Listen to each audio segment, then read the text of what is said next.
Hello everybody, Razorblade Mango here. Now, let's move on to Bethesda's E3 presentation. Oh, this will be quick. So, first of all, fuck them for starting this shit at 9 p.m. my time. You know, and especially fuck them for making people stay up until like midnight, 1 a.m., 2 a.m., 3 a.m., like getting up early to watch this because they were hyping it up for months, and it just turned out to be something they could have just made a Nintendo Direct thing and throw it up on the internet. It's like, I don't understand why they made this big hullabaloo about having Bethesda Land when they could have just made it a Bethesda Direct. It didn't even need to be on a stage outside at 9 p.m. in the evening when it's fucking cold, making people wait. So, I'm not happy with how they handled that, but I want to talk about the games. That's the most important part of this. And as far as games go,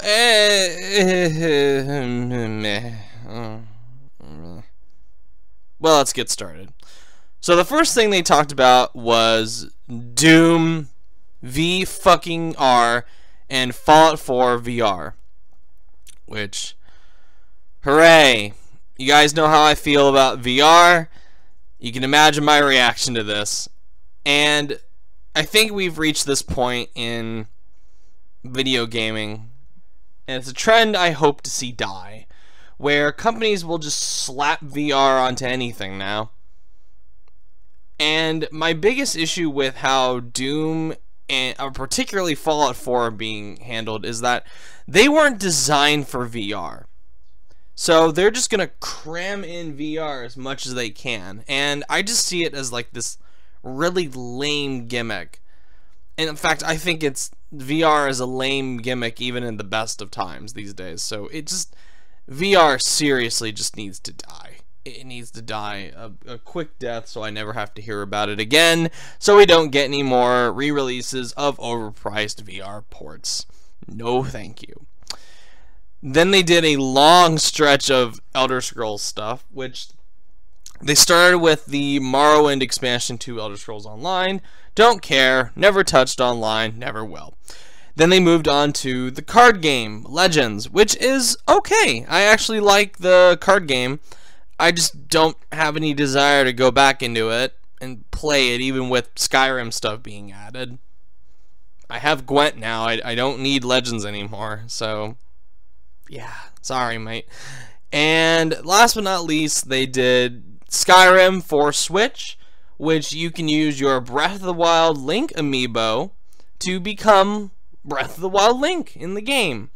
Because that's exactly what a port of a fucking 6-year-old game needs. Locked off content behind a fucking amiibo. Well done, Bethesda. Well done, Nintendo. Good job. You couldn't have just added it in without the amiibo bullshit, but you just had to pull a Nintendo and Nintendo the fucking Skyrim port up. Whatever. I say all this shit now, but once I get a Switch, I'll most likely buy Skyrim again, because I love Skyrim. Then they moved on to Dishonored DLC, or Dishonored 2 DLC to be more specific.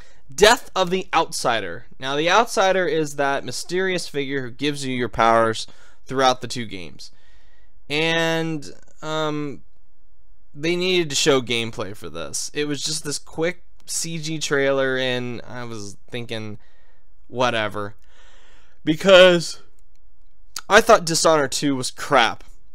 I thought it was so boring and lazy that I couldn't even finish it. So there's no fucking way I'm even gonna touch this DLC. I don't even know if it's like you need Dishonored 2 to play it, or if it's standalone. I don't know. But I hope they announce more on it soon, because apparently it's coming out sometime this fall, which is pretty close. Then they did Quake Champions, which they announced that Blazkowicz from Wolfenstein The New Order and the new Wolfenstein game is going to be in it, and there's a new map. Woohoo! I played Quake Champions for a little bit on PC during the alpha. Not my thing whatsoever. Did not get on with it. I especially don't like the model that they're going with. I'd rather it just be a full price $60 game and you get all the characters and you get them for free and shit. I'd rather they just take the Overwatch model minus the loot boxes, which now they ended the show with 2 games that, you know, like the most obvious reveals in the world for The Evil Within 2, which is a sequel to one of my least favorite games of 2014, because the first Evil Within is a piece of shit. But this one admittedly doesn't look too bad. You know, I could be wrong. I thought the first one, the trailers looked okay, and that turned out to be utter shite. So it seems to also have a much more interesting motivation for the character this time around. I think it's Sebastian that returns. I'm shocked I even remember the fucker's name. But saving your daughter is much more interesting to me than, woo, random spooky shit inside an asylum, woo. And some of the imagery was admittedly kind of cool, but I still don't care. Especially with it coming out October 13th. Ooh, Friday the 13th. That's like the same span of time that South Park is coming out and Middle-earth Shadow of Mordor is coming out. So to me, this just seems like a giant waste of money. Why would I buy this when I could just save my money and get South Park like a week later? Again, personally, just a waste of money for Evil Within 2. I don't even think I'll be playing it. Like, I have such little, like, almost non-existent desire to play it, so, yay. At least they got that out of the way. They didn't focus, like, heavily on it, which I was thankful for. And, of course, the other most obvious reveal, definitely saved the best for last in this case, was Wolfenstein 2: The New Colossus, which it looks fucking great. And I don't even really care for the first game. And I've been replaying it, like last night I actually was replaying it, and I still am like meh about it. But this one seems to be taking more of a goofy cartoon approach to it, where the first one is like really drama heavy and there's a lot of like disturbing imagery and shit. It's like meant to shock you, which I don't think they do all that successfully. This one just seems to be like, fuck it, let's just embrace the super goofy aspect of Wolfenstein, where we're just gonna maybe not completely ignore the dramatic fucked up shit, and we're just gonna go all out cartoon. We're gonna have fire breathing robot dogs. We're gonna have shotgunning Nazis to fucking hamburger meat. We're gonna have these wacky characters that have a lot of quips and dialogue. More crazy bonkers shit. There's a character that drops acid at the end of the trailer, and he sees like a little cartoon thing, and he talks to it's so fucking weird. I love it.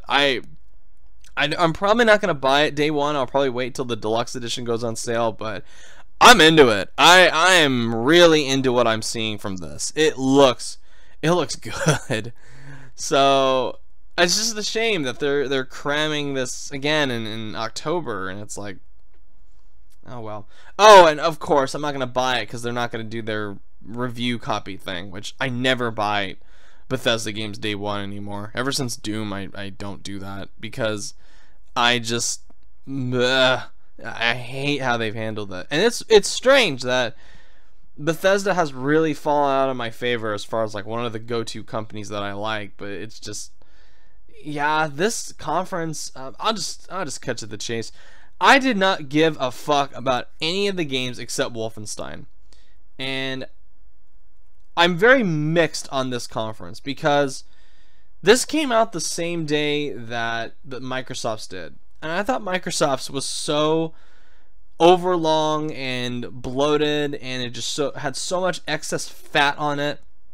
This one, it was just quick and to the point, and it was just games, games, games for 40 minutes. And there wasn't any cringy, memey bullshit or annoying shoutcaster YouTube bullshit.